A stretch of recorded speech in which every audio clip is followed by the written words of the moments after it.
सो question number 2 का 9th question क्या दिया हुआ है, let y is equals to E raise to 3 times of sine square X minus 2 times of cos square X. हमें क्या करना है, इसे डिफ्रेंशिएट करना है।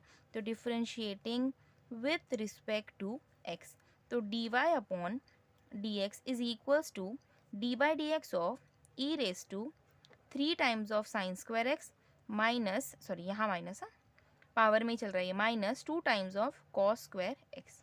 ओके, तो अगर सबसे पहले समझो कि लेफ्ट साइड से देखोगे, सबसे पहले क्या दिखेगा, ई दिखेगा, मतलब एक्सपोनेंशियल फंक्शन। एक्सपोनेंशियल फंक्शन का डेरिवेटिव कितना होता है, ई रेस टू एक्स का डेरिवेटिव खुद ई रेस टू एक्स ही होता है, बराबर। तो एक्स की जगह पे कौन है, ये पूरी चीज़ अभी क्या है हमारे एक्स की जगह पे है। तो हम क्या करेंगे, पहले ई रेस टू एक्स का फॉर्मूला लगाएंगे, फिर ये जो एक्स की जगह पे ये जो पूरा टर्म है उसको फिर से डेरिवेट कर देंगे, राइट। तो सबसे पहले ई रेस टू एक्स का डेरिवेटिव खुद ई रेस टू एक्स, मतलब E raise to 3 times of sine square X minus 2 times of cos square X, ये तो हो गया आपका डेरिवेटिव।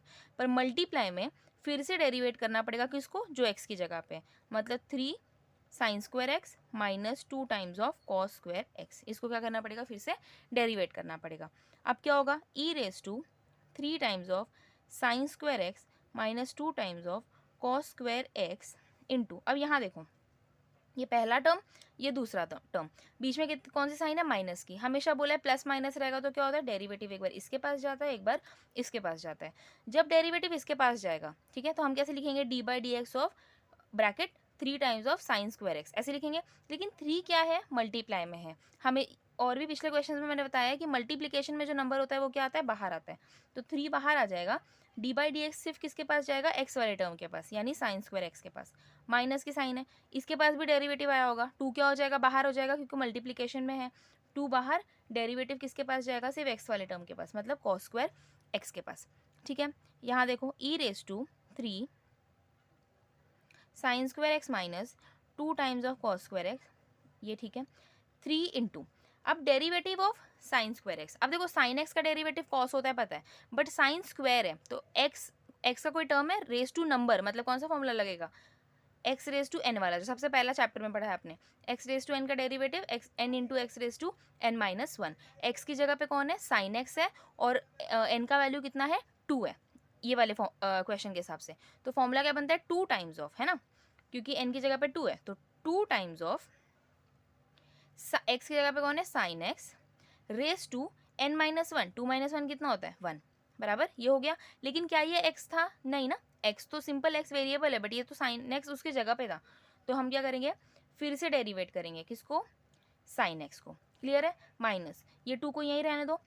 अब ये इसका भी डेरिवेटिव फिर से क्या हो जाएगा, सेम हम लोग वही करेंगे ना, इसको भी क्या मानेंगे, कॉस एक्स को एक्स मानेंगे, और एन की जगह पे क्या है, 2 है, तो फॉर्मूला क्या बनेगा, 2 टाइम्स ऑफ कॉस एक्स बनेगा, है ना, 2 माइनस 1 कॉस एक्स। लेकिन फिर से क्या करना पड़ेगा, डेरिवेट करना पड़ेगा किसको, कॉस एक्स को। आई होप ये स्टेप तक समझ में आया। अब लास्ट स्टेप क्या होगा, देखो, E raise to 3 times of sine square X minus 2 times of cos square X into 3 into 2 6, 6 into sine x, into sine x का डेरिवेटिव कितना होता है, कॉस एक्स होता है, माइनस ये कितना है, 2 इंटू 2 4, कॉस एक्स वैसा का वैसा लिख दो। डेरिवेटिव ऑफ कॉस एक्स का डेरिवेटिव माइनस साइन, तो वो माइनस की साइन ये इसको क्या कर देगा, प्लस कर देगा, और यहाँ पे कितना आ जाएगा, मल्टीप्लाई में साइन एक्स आ जाएगा। एक लास्ट स्टेप देखो, अभी ये 6 times of sine x into cos x, देखो सेम टर्म है, sine x multiply by cos x, यहाँ पे 4 times of cos x multiply by sine x. 3 into 4 भी 12 होता है, 4 इंटू 3 भी 12 होता है, तो आगे पीछे मल्टीप्लाई करने से कोई प्रॉब्लम नहीं है। तो sine into cos, cos into sine, ये 6 टाइम्स है, ये 4 टाइम्स है, तो टोटल बीच में प्लस की साइन है, मतलब टोटल कितना हो जाएगा, 10 टाइम्स। तो फाइनली स्टेप क्या आएगा, E raise to 3 times of sine square X minus 2 times of cos square X into, ये कितना, 6 plus 4 10, 10 sine x into cos X, ये हो गया आपका final answer. Okay, so question number 2 का 10th क्वेश्चन एक्सरसाइज 1.1 का, let y is equals to cos square log of X square plus 7। कैसे लिखेंगे हम इसको, differentiating with respect to x, right, differentiating with respect to x, तो d by dx of y is equals to d by dx of cos square log of x square plus 7, right। LHS side में क्या हो जाएगा, d Y upon D x. यहाँ क्या हो जाएगा, देखो हमें पता है, यहाँ मैंने आपको क्या बताया था, लेफ्ट साइड से देखना स्टार्ट करो। कौन सा फंक्शन है, कॉस का। मुझे पता है कि कॉस एक्स का जो डेरिवेटिव होता है, राइट, कॉस एक्स का जो डेरिवेटिव होता है वो कितना होता है, माइनस ऑफ साइन एक्स होता है। बट क्या यहाँ पे वो लगेगा, नहीं, बिकॉज यहाँ पे कॉस रेस टू स्क्वायर है, मतलब कॉस का एक्स का कुछ फंक्शन है, उसको रेस टू स्क्वायर है। तो सबसे पहले कौन सा लगाना पड़ेगा, एक्स रेस टू एन का। एक्स रेस टू एन का डेरिवेटिव कितना होता है, n into x raise to n minus one. तो पहले वो लगेगा जहाँ पे x की जगह पे कौन है, कॉस का फंक्शन है, और n की जगह पे कौन है, 2 है। तो फॉर्मूला लगाओ, तो 2 into cos of log of X square plus 7 जो पूरा फंक्शन है, रेस टू कितना आएगा, n माइनस वन, मतलब 2 माइनस वन कितना होता है, 1, राइट। लेकिन क्या ये x था, नहीं था, हमें उसे क्या करना पड़ेगा, फिर से डेरिवेट करना पड़ेगा। उसे फिर से डेरिवेट करने के लिए हम लिखेंगे D by D X of cos of log x square plus 7। जो भी x की जगह पे था हम उसको क्या करते हैं, डेरिवेट करते हैं। तो therefore d Y upon D x is equals to 2 times of cos log x square plus 7 into, अब लेफ्ट साइड से देखो कौन सा फंक्शन दिख रहा है, लॉग कॉस का। तो कॉस का डेरिवेटिव कितना होता है, माइनस साइन। तो माइनस साइन ऑफ एक्स की कॉस एक्स, तो एक्स की जगह पे कौन है, ये पूरा लॉग का फंक्शन, तो उसको वैसे ही लिख दो, राइट। अब क्या करना पड़ेगा, फिर से डेरिवेट करना पड़ेगा, किसको, मल्टीप्लिकेशन में लिखेंगे derivative D by D x, किसको, जो एक्स की जगह पे था, साइन तो डेरिवेटिव आ गया, एक्स की जगह पे कौन है, ये पूरा लॉग का फंक्शन। तो लॉग एक्स स्क्वायर प्लस 7, इसको क्या कर दिया हमने, फिर से डेरिवेट कर दिया। तो therefore d Y upon D x is equals to 2 cos log x square plus 7 बराबर, इंटू ये जो माइनस की साइन है मल्टीप्लाई में चल रही है, बाहर ले लो, into sine of log x square plus 7 into derivative of, left side से देखो कौन सा फंक्शन दिख रहा है, लॉग का, सिंपल लॉग का फंक्शन है, लॉग एक्स का डेरिवेटिव कितना होता है, 1 अपॉन एक्स। तो इसका भी कितना हो जाएगा, 1 अपॉन एक्स। क्या ये एक्स था, नहीं, हमें उसे फिर से डेरिवेट करना पड़ेगा, x square plus 7। X square plus 7 को क्या करेंगे, फिर से डेरिवेट करेंगे।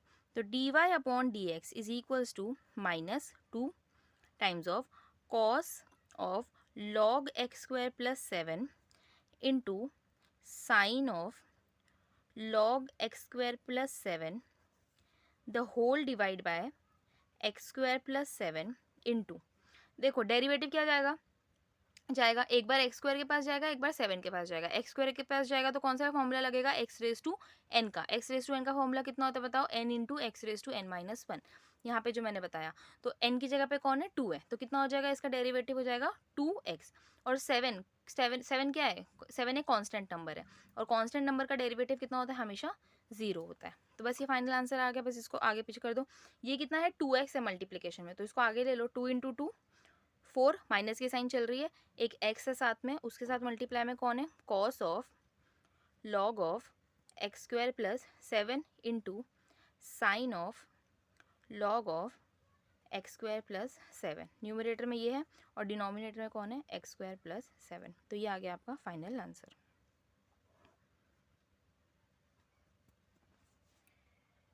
Okay, so exercise 1.1 question number 2 का 11th क्वेश्चन है ये। Let y is equals to tan of cos of sin x। Okay, तो सबसे पहले कुछ फॉर्मूलाज देखते हैं जो हमें इस क्वेश्चन में काम आएगा। tan x का डेरिवेटिव कितना होता है, sec square x। Okay, cos x का डेरिवेटिव कितना होता है, माइनस साइन x, और sin x का डेरिवेटिव कितना होता है, cos x। यही 3 फॉर्मूलाज आपको यहाँ पे काम आने वाले हैं। सबसे पहले हम क्या लिखेंगे, इसको differentiate with respect to x। तो dy upon dx is equals to d by dx of आपका क्वेश्चन, तो that is tan of cos of sin x। Clear है इधर तक, ओके। तो अब क्या होगा, देखो मैंने आपको हमेशा बताया है कि लेफ्ट साइड से देखना फंक्शन स्टार्ट करो। लेफ्ट साइड से पहला फंक्शन क्या दिख रहा है, tan दिख रहा है, और tan x की जगह पे ये पूरा ब्रैकेट है बराबर। तो tan x का डेरिवेटिव कितना होता है, सेक स्क्वायर x होता है, तो लिख दो सेक स्क्वायर x की जगह पे कौन आएगा, cos ऑफ sin x आएगा। यहाँ तक तो क्लियर है, tan x का तो डेरिवेटिव आ गया, बट x की जगह पे कौन था, ये पूरा ब्रैकेट था, तो हमें उसे फिर से डेरिवेट करना पड़ेगा, और वो डेरिवेटिव हमें क्या करना पड़ेगा, मल्टीप्लाई में लिखना पड़ेगा। तो d by D X of cos of sin x। Clear है इधर तक। नेक्स्ट स्टेप में क्या होगा, ये तो वैसे ही चलेगा, sec square cos of sine x, यहाँ तक क्लियर है।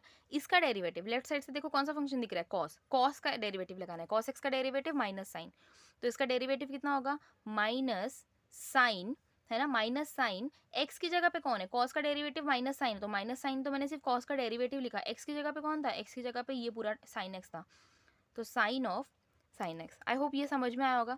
अब ये एक्स की जगह पे था साइन एक्स, तो हमें इसे फिर से क्या करना पड़ेगा, डेरिवेट, तो D by D X of sine x फिर से डेरिवेशन में आ गया, क्लियर है।